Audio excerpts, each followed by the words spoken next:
fucking ass. I mean, there's a reason why. And you know what's interesting too? They're like how much music does he really write? Truly. Because, he said he wrote all this shit for the fucking Misfits, but he's put out one fucking album. Look at, even Michael, I'll be honest with you.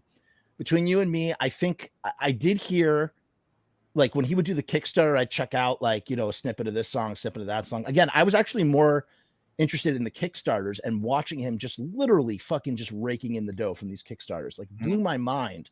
Because, I got to imagine whatever the studio situation is, the overhead can't be that crazy. Like, he's clearly for the amounts that he's fucking charging for this shit, because it would be way more money. So I'm watching him, like, But you gotta consider, there's a lot of things to consider. I'm sure. Listen, I'm looking again. I am looking, and again, not a musician, looking at this from a very simplistic point of view.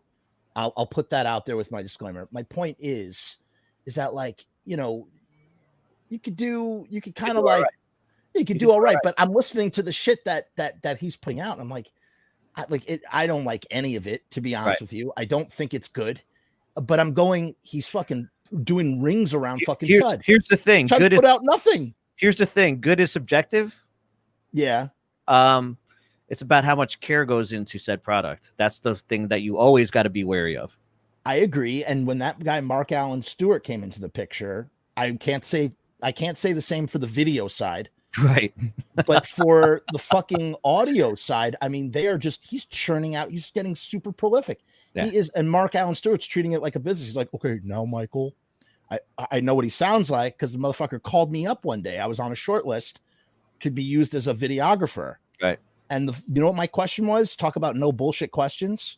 I talked to this guy for 45 minutes. He introduces himself on the phone. Hi, I'm Mark Allen Stewart. I did the Lost Skeleton Returns, and I blah, blah, blah, blah, blah. That's how much you're going to get paid? No, you know what I said? That's an impolite question when you're doing videography stuff. What I like to say, because, money's a fucking tough thing, dude. I fucking hate the money side of this shit. I really do. As a matter of fact, I even had a situation where I was like, I was talking to this guy who was in sales for the New York Times. I used to work with him. And I said, I'll give you 50% of everything if you just do all the business shit. You bring in the business and you close the accounts and stuff. I'll do all the video editing and shooting. We'll make a fucking killing. Just doing like social media videos for like restaurants and shit, local. Right. And like, that's how much I fucking hate that shit. I would give 50% up just to not deal with it. So my question is, and what I asked to Mark, I say, what's your budget? And the moment you hear what's your budget, it's just like, that's the end of the conversation. Right. Talk to you later. That sort of thing. But here he has Michael Graves. He's treating it like a business. He has Michael Graves. And now we're going to do the instrumental version. And now we're going to do, and just fucking making. Because everything is like, collectible.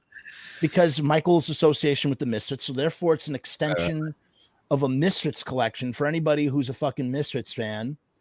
It all fucking has some sort of value on some level, in some way, shape, or form. And so he's just churning out shit. And what is Chud doing? Chud literally has made he made 10 songs. Yeah. In 20 years? So it's like, how much writing? And it's the same thing with Jerry. How much is Jerry?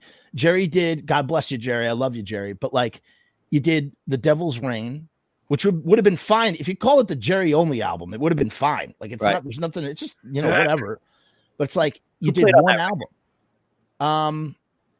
Dez and The Goat. That's it. And, Jerry does a fine job being the Jerry only band, but like, my point is that it took him a long time to make one album. So clearly there's a pattern there. Yeah. There's not a lot of, let's put it this way. There's clearly something, what's with the songwriters and the Misfits? Who are the two dudes that are putting shit out? Doyle and fucking Graves. Yeah.